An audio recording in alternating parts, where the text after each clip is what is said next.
everybody, Sean McInnes here at PAX Prime 2014. I've got Sam Robinson, the lead level designer on Stealth Inc. 2 that we're checking out for the Wii U right now. Sam, obviously you guys did Stealth Inc., which was a very interesting 2D take on the stealth genre. What are you guys trying to do with stealth this time around? This time around we're trying to pull back and give the player a much richer experience than the last game, because the last game was just a kind of a very basic kind of game. It didn't have much of a narrative. It was all level-based, one after the other. This time around we have an entire exploratory world.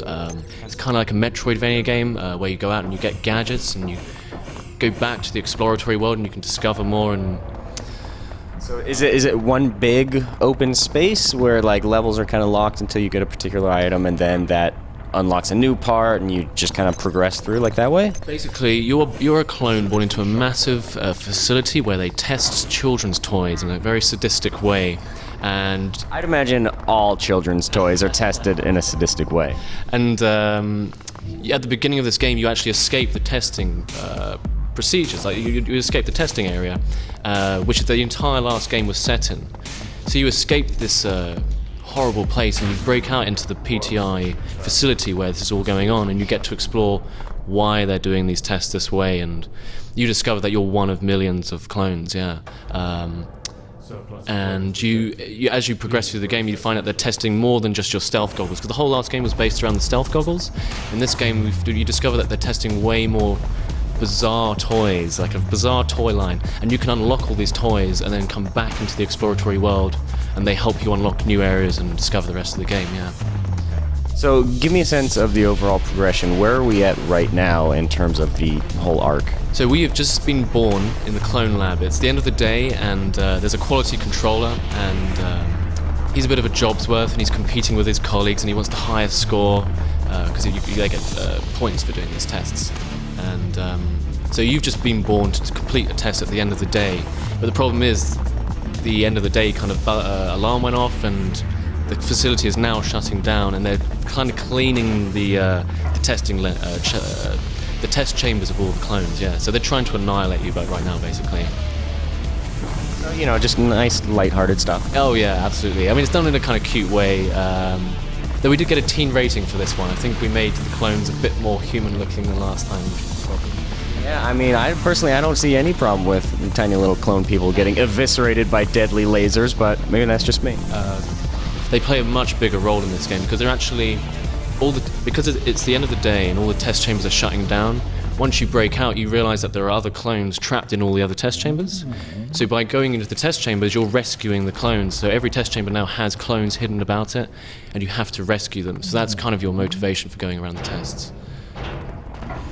And so clearly you guys are still doing that kind of text-on-the-wall style storytelling. Yeah, so in the last game we had these projections, and we originally put those into tutorial the player, and also kind of abuse them for when they made a mistake, that kind of thing.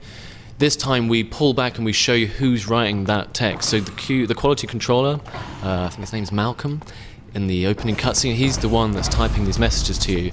So at the moment, he's just trying to get rid of you. He's had enough, and he wants to go home, and you're causing all kinds of problems for him. And he becomes, he's your antagonist for the whole game, basically, and he becomes very irate with you, and you end up in a relationship with him. He's a cruel man. So here he is. So now he's realizing that you've escaped and everything, and he has to deal with you. And thanks to the magic of editing software, here we are. Just skip straight forward. We've skipped to chapter 2. So all of chapter 1 is about the stealth goggles, because it's a great mechanic, and it's something that you're going to use throughout the game. But now we're in chapter 2, so we actually introduced the gadgets. In the last game we had gadgets, but you unlocked them after the fact, after the levels, and you could go back and replay them, but they didn't really have any use. In this game, you have to use the gadgets to progress. Like they're an integral part of the game. So this one's the first one's the inflator, mate, and you can throw this thing around and you can then retrieve it. When you place it, you can grow it. It's like this little blob, this guy that inflates.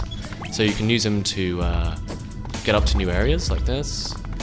You could also throw it and kill an enemy by dropping it on them. But you can also use it as a springboard. Like, here we go. Let me just do this. So like that. So I can use it as a springboard, but I can also call it back to me.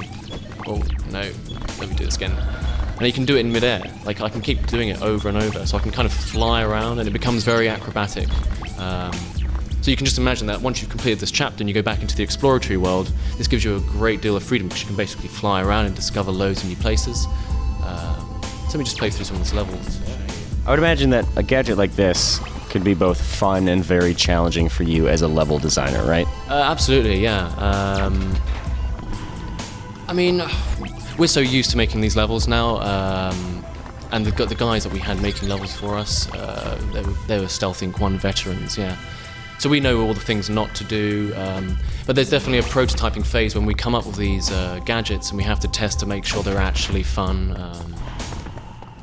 But it was quite quick to do actually, because we actually prototyped this all in Game Maker, Yo-Yo Games Game Maker, so it was really quick and dirty to do, and then it all kind of got ported over to this new engine. So I can use it to weigh down switches like that. There's a pressure switch here, which turns off this green containment field, so I can just go up there. The switch is down there, I don't know if you can see that. I can use it to obstruct laser beams, get past them. Everything, oh my goodness. Everything has a dual use. That's the way we make our mechanics. Everything has to have at least a dual use, because that just gives a really kind of rich gameplay, and it's really good for making puzzles. Okay. These blue equipment fields will always retrieve your gadget to you, so I didn't have to bring it back to you. So here's this guy down here. If I just drop it there, kill him, throw that over there, and get a land on that switch. I get the sense you've perhaps played this level before. I have played this level many, many times. So this is a good example. So in the lower right corner, we've got a clone. There's a clone in this level somewhere, but we don't know where he is. I know where he is because he's over here. So if I find this secret switch here, you then discover a clone, and then I have to use this inflatomate, landing that there, and I can get him out. And now I've rescued a clone, and now he will appear into the exploratory world. Yeah. Yes. Yeah. Cool. So yeah, probably got time for one more. Sorry, I have no sense of how much time I'm wasting. That's great. I think we're making good time here. As long as it's interesting. Yeah. I don't think we're really. This gadget's really good. Every time I show this to someone, they're like, what? All right, we skipped forward a little bit here to another gadget. Sam, what in the heck is going on here? We've skipped to chapter 5, and this is a really kind of weird gadget. This is the Me Too, and all these gadgets control in the same way. So I can throw this over here, and I can initiate the thing. I can turn it on, and it's another one of me.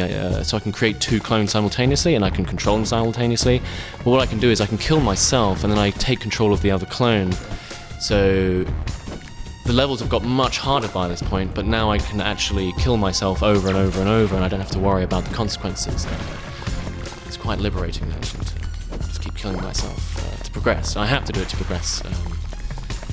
I don't want to say this, but I feel like you're sacrificing a little bit of your humanity every time you die and jump over to a new character. Yes. So it's just slightly, yeah.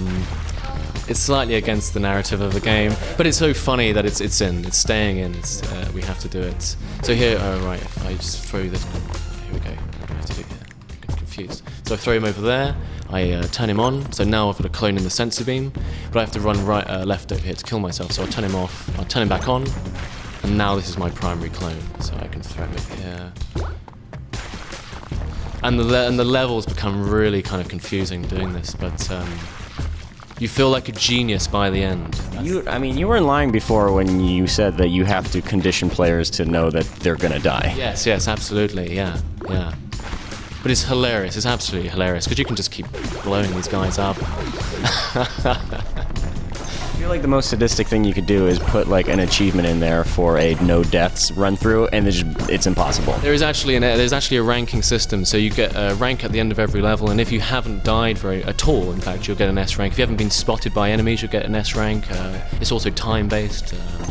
We have leaderboards as well, so you can compete on online leaderboards with everybody. Yeah. I always get stuck at this bit. Sorry.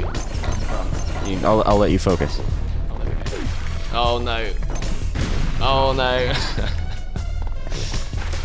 So that's that teen rating in place. Sam, thank you so much for your time. Can you just go ahead and reiterate for players out there what your release plans are in terms of platforms and timing? So StealthLink 2 is an exclusive to Wii U, and it's going to come out on October the 23rd on the Nintendo eShop. Thank you very much. Thank you very much for coming by.